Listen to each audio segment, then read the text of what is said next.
لو انت محتاج تبدأ ان انت تعمل صفحة احترافية على الفيسبوك علشان خاطر تستغلها في انك تنزل المحتوى بتاعك او الخدمات بتاعتك عليها وتبدأ انك تعمل اعلانات، ففي حاجات مهمة جدا لازم تكون عارفها قبل ما تفكر ان انت تعمل او تنشئ صفحة على الفيسبوك. والحاجات دي ضرورية جدا عشان خاطر ما تجيش تندم عليها بعد كده، بعد ما تكريت الصفحة وتعمل عليها اعلانات وتكبر معاك تندم ان انت ما خدتش الخطوات دي. لان في خطوات مهمة جدا هنعرفها لك دلوقتي في الفيديو لازم تكون واخد لبالك منها لما تيجي تكريت او تنشئ صفحة على الفيسبوك. ودلوقتي هديلك كورس احترافي جدا ومختصر جدا وهيعرفك النقاط الجوهرية والمهمة اللي اغلب الناس للاسف بتتوهك على ما توصل للمعلومات دي، وهي ازاي تعمل صفحة احترافية لحد ما توصل ان انت تكريت اعلانات بنفسك على منصة الفيسبوك. وما تنساش تعمل لايك وسبسكرايب للقناة لاننا هننزل فيديوهات تفيدك جدا في انشاء الصفحات واعلانات ممولة على الفيسبوك. ومعانا دلوقتي اول فيديو وهشرح لك فيه ازاي تنشئ صفحة احترافية على الفيسبوك. دلوقتي هنشرح مع بعضينا ازاي تعمل صفحة احترافية على الفيسبوك. واهم حاجة لازم تعرفها انك يكون عندك اكونت شخصي قبل ما تفكر انك تعمل صفحة على الفيسبوك. ودايما خليك انت الاونر بتاع الصفحة، ما تخليش اي شركة تسويق ولا ايا كان حد يعمل لك الصفحة، عشان خاطر هو اللي ساعتها اللي هيكون الاونر. ولما تيجي يحصل اي مشكلة ولا خلاف بينكم ساعتها هو ممكن ما يرضاش يديلك الصفحة ويتحكم فيك ويلوي دراعك من الاخر. ودلوقتي الشروط انك تعمل صفحة على الفيسبوك احترافية لازم يكون عندك اكونت شخصي ولازم تكون حافظ الباسورد بتاعه.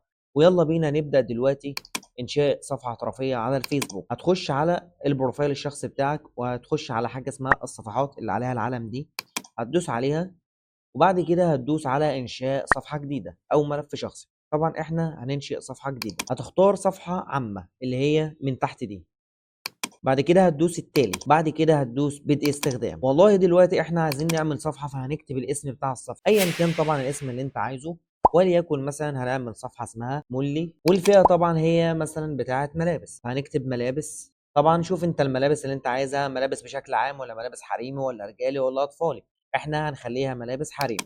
وممكن في الفئة دي تضيف حاجتين تاني مع متجر ملابس حريمي، ممكن تضيف حاجتين تاني لان هما 3، ممكن تضيف مثلا متجر ملابس. تمام، هنكتب السيرة الذاتية بتاعت الصفحة اللي هي مثلا وليكن متخصصون في تصنيع وبيع الملابس الكاجوال الحريمي جملة وقطاعي، مثلا بأعلى جودة وأقل سعر. وبعد كده هتدوس على انشاء الصفحه، هتحمل معانا، هي الصفحه بتحمل حاليا. تم انشاء الصفحه، يمكنك اضافه صور او الانتقال الى صفحتك الشخصيه. كده الصفحه اتعملت. هنا لو في موقع ويب مثلا www.كذا-كذا.com هنضيفه هنا، والله هنضيف رقم التليفون، هنكتب هنا مصر، هنضيف هنا مصر، هنكتب رقم التليفون وليكن 0197 20 881. هنضيف البريد الالكتروني، والبريد الالكتروني ده ممكن نجيبه من الموقع الالكتروني، هما الاثنين مرتبطين ببعض. لو عاملين ويب سايت او لاندنج بيج بنبيع عليها ممكن نجيب موقع الكتروني نكتبه هنا والبريد الالكتروني نكتبه هنا. العنوان مثلا وليكن محافظة القاهرة، مدينة نصر، شارع احمد فخري، المدينة مثلا مدينة نصر. رمز البريدي هنجيبه من على جوجل، هندخل جوجل والله هنكتب الرمز البريدي لمدينة نصر اهو، هو ده هننسخه كده، هندخل هنا هنعمله كنترول في اتنسخ. والله ساعات العمل هنحددها عادي براحتنا زي ما انتوا حابين، احنا عايزينه يبقى مفتوح دائما، ساعات محدده هنعملها او مفتوح دائما هنعمل ايا كان، ممكن نعملها دلوقتي ونبقى نعدلها بعد كده لما نحط المحتوى على الصفحه او اللوجو والغلاف وما شابه ذلك. هندوس التالي، والله هنبقى محددين صوره ملف شخصي، هنحط مثلا صوره ملف شخص ايا كان شركه ريتش بيك ايا كان، يعني هنبقى محددين طبعا اللوجو بتاعنا او الهويه بتاعتنا. والغلاف نفس الكلام هنحطه، هنبقى حاطين مثلا اي غلاف ايا كان، بس هو المقاس الغلاف بيختلف شويه فهنحط اي صوره دلوقتي. بس عايز اقول لكم ان الغلاف ليه مقاس معين لازم يتعامل بيه، يعني انا دلوقتي لو حطيت الغلاف ده طبعا ده مش مقاس غلاف، فبالتالي الغلاف هيظهر بشكل مش احترافي، فلازم تخلوا بالكم ان الغلاف ليه مقاس. ودلوقتي زي ما انتم شايفين عملنا الصفحه وكريتناها، بس هنخش بقى من جوه نعدل فيها شويه حاجات. ومن ضمن التعديلات اللي انا عايزكم تعملوها بعد كده ان مقاس الغلاف ده مش صح، احنا بنستخدم الغلاف بتاع الفيسبوك للتليفون مش البي سي، ومقاسه بيكون 640 في 360 بكسل. ده المقاس الرسمي بتاع التليفون، علشان خاطر احنا بنستخدم مقاس التليفون مش بنستخدم مقاس البي سي، لان اغلب العملاء طبعا زي ما انتم عارفين بيستخدموا التليفون. هنخش بعد كده على حاجه اسمها حوله. دي والله بنملى البيانات دي كلها. لو عندنا منطقه للخدمه، والله مدينه نصر، بنكتب كده مدينه نصر مثلا، وبنعمل مدينه نصر وبنعمل حفظ، اختار كده نعمل حفظ. والله بنضيف رقم الواتساب، بنكتب اي رقم مثلا واتساب احنا عايزينه. يستحسن ان هو يكون واتساب بيزنس. ليه؟ طيب لو حطينا واتساب عادي هينفع عادي مفيش اي مشاكل، بس في الحاله دي هيكون لما نيجي نعمل اعلانات مموله مش هينفع ان احنا نحط علامه الواتساب عشان الناس تبعت لنا رسائل على الواتساب لو هو واتساب عادي. لازم يكون واتساب بيزنس اللي هو بيبقى عليه حرف البي. تمام. وهندوس على ارسال رمز واتساب، وفي الحاله دي هيجي لنا كود عباره عن 5 ارقام هنكتبه في الخانه اللي هتظهر هنا، وكده احنا نبقى ربطناه. هنرجع تاني عشان خاطر انا مش عايز اربطه. والله هنكتب البريد الالكتروني لو موجود والموقع الالكتروني لو موجود، والروابط طبعا بتاعه كل المنصات. انستجرام مثلا هنضيف الرابط، والله عندنا في تيك توك هنضيف الرابط، يوتيوب هنضيف الرابط، واتساب بيزنس هنضيف الرابط، ايا كان من الحاجات دي بتاعه السوشيال ميديا هنضيف الروابط بتاعتها. طيب لو في خدمات معينه زي توصيل او زي حجز على الانترنت ايا كان هنضيفها برضو. لو لغات معينه هنضيفها برضو. تاريخ الانشاء بتاع المتجر وبتاع الشركه ما هنضيفه برضو، مفيش اي مشاكل. وبعد كده هنخش على بقى ايه، ان احنا نظبط الحسابات المرتبطه. هنربط نشوف بقى لو احنا مش رابطين الانستجرام هنا هنربطه برضو معانا في الصفحه، عشان خاطر انتوا عارفين ان الانستجرام والفيسبوك هما الاثنين منصه واحده. فيستحسن برضو انك تكون عامل حساب انستجرام عشان خاطر هيفيدك بعد كده في الاعلانات، لان الاعلانات طبعا بتاعت حتى الانستجرام بتتعامل من الادس مانجر اللي موجود جوه الفيسبوك. هنخش بعد كده على تفاصيل الصفحه. بقى التفاصيل بتاعه الصفحه هنشوف طبعا لو في معلومات هنا عايزين نضيفها. في اضافه مكان العمل هنضيفه. طبعا اضافه الكليه واضافه المدرسه الثانويه ممكن ما يلعبش فيهم، نسيبهم زي ما هم عادي.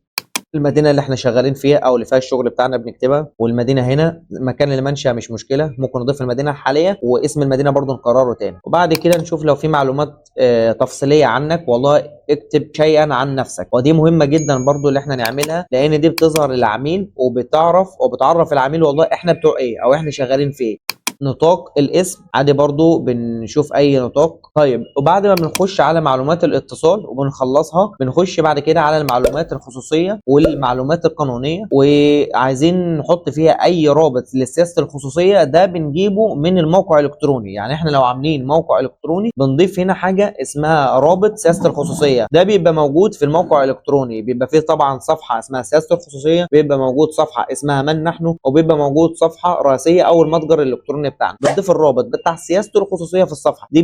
بيدي لها مصداقيه كبيره جدا وبيدي لها قوه عشان خاطر ما تتهكرش ولا تكون عرضه للانتهاك او السرقه. بعد كده بنضيف العمل والتعليم، بنضيف مكان العمل بتاعنا. وبعد كده بنخش على الاماكن السابقه بنشوف المدينه اللي احنا شغالين فيها او فيها المتجر بتاعنا بنضيفها. وبعد كده بنخش على معلومات تفصيليه. دي مهمه برضو جدا ان احنا بنكتب نبذه مختصره عننا. يعني ايه؟ يعني والله احنا متخصصين في كذا كذا كذا، بنبيع كذا وبنشتري كذا وخاماتنا عباره عن كذا. بنكتب يعني نبذه مختصره. ممكن والله في الحاله دي لو انا مش عارف اكتب بنستعين بشات جي بي تي. والله بنخش على مثلا جوجل ونكتب شات جي بي تي، والله بنقول له عايز نبذه مختصره لمجال الملابس الحريمي الكاجوال، اضيفها في الفيسبوك. وتكون هو الفيسبوك مديني شروط معينه للنبذه دي، كام حرف مثلا؟ عباره عن سطرين، تكون سطرين. هناخد طبعا النبذه دي. نوفر احدث تصاميم الملابس الكاجوال الحريمي بجوده عاليه واسعار مميزه لتجمع بين المناقه والراحه بكل سهوله. طب والله انا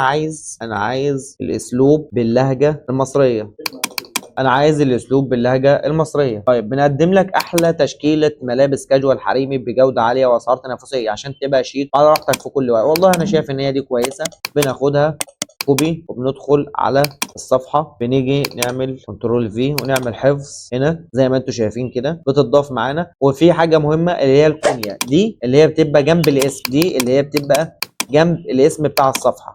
مثلا ملابس انا كتبت مولي هنا، طب والله عايز جنبها بين قوسين كلمه ملابس كاجوال.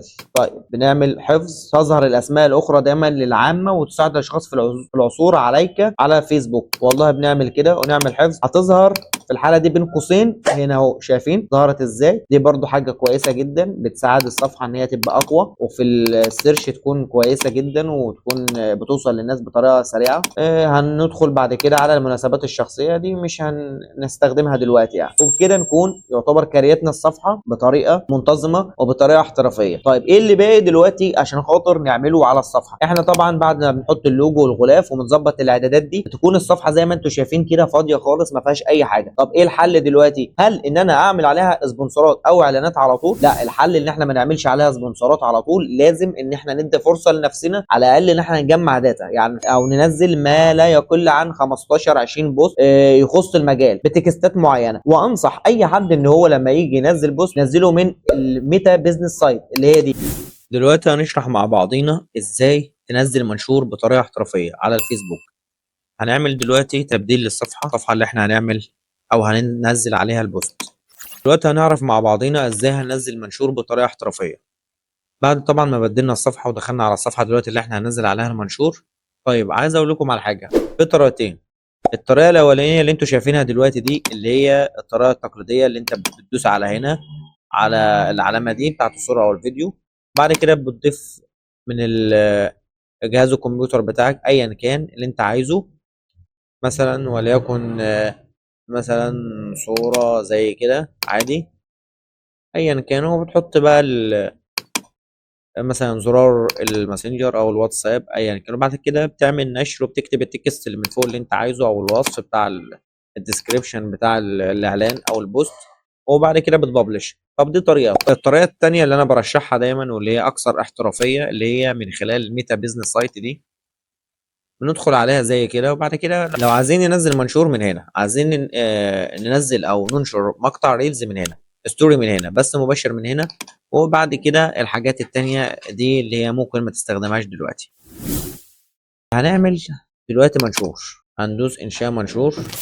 طيب هنختار دلوقتي الصورة اللي احنا عايزينها او فيديو، وليكن هننزل مقطع فيديو او مقطع ريلز مثلا زي كده. طبعا هنسيبه يحمل عادي معانا دلوقتي. طيب الميزه هنا اللي هو بيبقى مديلك كذا اوبشن، وبيديلك مساحه ان انت تعلي من جوده الفيديو بمعنى او جوده المنشور، خصوصا لو هتموله. اولا اللي موجود هنا ما كانش موجود بره، اللي هي اضافه عنوان الفيديو. والله احنا بنكتب عنوان الفيديو ده بيظهر ازاي، او طريقه او شكله في الظهور بيبقى عامل ازاي. هنا بتكتب هوك مثلا، وليكن خصومات لفتره محدوده، او اقوى عروضنا في كذا، او لا تلحق لا ما تلحقش، او ما تفوتش الفرصه. اي هوك كده ده مكانه بيبقى فين؟ والله هنا بيبقى فيه مثلا ايقونه الماسنجر او الواتساب اللي العميل طبعا هيدوس عليها ويتواصل معانا. بيبقى فيه هنا اسم الصفحه في الحته دي كده، بيبقى اسم الصفحه. لا انا والله مش عايز اسم الصفحه، وعايز احط هوك مثلا تسويقي من خلال الحته دي، او من خلال المكان ده، عنوان الفيديو. طيب الحاجه التانية اللي هي اللي انا برشحها بتكون طبعا كويسه وبتعلي من جوده الفيديو، اللي انا لما بدوس هنا اكتب هنا البوست اللي انا عايزه تمام، والدنيا الديسكريبشن اللي انا عايزه. والله ممكن احط هاشتاجات تمام تكون حافظها، اضيف الهاشتاجات اللي انا عايزها. او هاشتاج انا مثلا ملابس، بشوف والله الهاشتاجات اللي هي بتبقى عليها مثلا ريفيوهات كتيره ومشاهدات كتيره، والله 15 مليون 265 مليون، وبروح اضيفها معايا. بتضاف معايا بس بعد ما بكتب طبعا ايه الوصف، او اكتب البوست اللي انا عايزه، العنوان وارقام التليفونات والديسكريبشن والعرض بتاعي، اروح اعمل كده. وبعد كده ممكن اضيف زرار عاد الماسنجر او الواتساب زي ما انا عايز. طيب في حاجه تانية برضو مهمه جدا هنا، ان انا بختار حاجه اسمها الثامبنيل للبوست. والله في ناس بتبقى موقفه الفيديوهات ان هي تشتغل بطريقه تلقائيه، هي بتبقى عاملاها اللي هي والله انا لو دوست عليه يشتغل، ما دوستش عليه ما يشتغلش، عشان خاطر توفر في الباقه. ففي الحاله دي احنا بنعمل ثامبنيل، بنختاره من كذا طريقه. ثامبنيل ده اللي هو اول ما بيجي العميل يشوف الفيديو او يشوف البوست بيلاقيه على طول في وشه. ممكن نختاره من ضمن الفيديو نفسه، من اللقطات اللي هي موجوده في الفيديو، من خلال اختيار الاطار دي، اختيار اطار. والله ساعتها بنحدد ايه المنطقه او ايه المكان المناسب اللي احنا نختار منه الثامبنيل. وليكن مثلا ده اي حته يعني تكون كويسه وجذابه تخلي العميل ان هو يدخل يشوف الفيديو. ادوس حفظ. طب ممكن اصمم ثامبنيل عادي، اصممه على اي برنامج بتاع تصميم زي الفوتوشوب او كانفا ايا كان، وبعد كده ارفعها من البي سي، من جهاز الكمبيوتر بتاعي، والله بنفس المقاس بتاع برضو بتاع الريلز، يعني لازم تكون المقاس متوفر او متناسق مع المقاس بتاع الفيديو، ما ينفعش يكون مختلف. وساعتها اروح اعمل مثلا الاشارات هنا لو عايز اعمل اشارات لحد ولا حاجه. في حاجه تانية برضو هنا مهمه جدا، والله لو الصفحه لسه جديده وانا في اكونت شخص بتاعي، عايز الاصدقاء اللي عندي بدل ما اشير البوست عندي، لا انا بعمل مساهمه بحيث ان الفيديو او البوست عموما ينزل في الصفحه وينزل في البروفايل الشخصي بتاعي او بروفايل حد مثلا شارك معايا، بحيث ان انا مثلا البوست يجيب ريتش كتير ويشوفوه الاصدقاء اللي هم عندي، اللي هو الاصدقاء اللي موجودين على البروفايل بقى الشخصي، مع ان البوست منشور على الصفحه. والله انا هعمل مساهمه هنا، وليكن مثلا هكتب مثلا الاكونت الشخصي بتاعي، طبعا هكتب اللينك بتاعه، هكتب الاسم كده. طبعا هو هنا ما ظهرش. طب في الحاله دي ما ظهرش ليه؟ عشان خاطر هو عايزين بقى اللينك. طب انا طبعا عارف الكود بتاع اللينك دوت 99 دلوقتي هيظهر. طب ما ظهرش معاك، والله ممكن تروح على البروفايل الشخصي بتاعك، تاخد كوبي لللينك اللي موجود فوق ده اللي هنا، تجيب البروفايل الشخصي مش الصفحه الشخصيه، تجيب البروفايل الشخصي وتنسخ اللينك اللي بيبقى موجود هنا، او لو انت فاتح من تليفون ممكن تعمل نسخ للبروفايل الشخصي او رابط للبروفايل الشخصي وتروح تحطه هنا على طول، هيظهر معاك الاكونت الشخصي بتاعك، او ايا كان الصفحه ولا ايا كان اي حاجه انت عايز تضيفها او تعمل لها مساهمه. وبعد كده بتدوس على نسخ الرابط، والله بتعمل ببلش للمنشور، هتعمل ببلش للمنشور تاني، تدوس على التالي. طبعا هو دلوقتي ما رضيش ينزل بسبب ان احنا ما عملناش الهوك ده. نكتب مثلا خصومات، انتظروا مثلا خصومات تصل ل 50% بداية من 15 مثلا 2 2025. تمام. بعد كده بنعمل ببلش او التالي، نيكست مثلا، نيكست تاني. بعد كده بنعمل مشاركة كده، البوست خلاص دخل مرحلة المعالجة وهو دلوقتي بيتنشر. هنعمل نسخ لرابط الدعوة. والله في الحالة دي بنروح نفتح الفيسبوك من هنا تاني عشان نوصل بقى اللي احنا نقبل الدعوة اللي جات لنا دي. بفتح الاكونت الشخصي بتاعي واروح فاتح مثلا تاب هنا جديدة، واروح اعمل كنترول في، بتجيلي والله الدعوة اهو. طيب انا الدعوة دي عايز اقبلها، بيبقى موجود هنا كده اكسبت او رفض. والله بدوس اكسبت بتتقبل عندي الدعوه على طول، وبينزل المنشور عندي على البروفايل الشخصي بتاعي. وادي زي ما انتم شايفين، انتظروا خصومات تصل ل 50% بدايه من 15/5 2025 ايا كان. يعني ده الهوك اللي بيبقى موجود. فدي بقى فايده اللي انت تنزل من المنشور بتاعك من استوديو منشور محتوى بدل الطريقه التقليديه، تدي مصداقيه كبيره جدا، وبتبقى البوست شكله حلو وبيبقى منسق وبيبقى احترافي في النشر. وممكن كمان تجدوله في وقت معين، والله انا عايزه ينزل مثلا بكره الساعه 10 الصبح، الساعه 9 ايا كان. ممكن احط منشورات الاسبوع كله واجدولهم في اوقات معينه من كل يوم.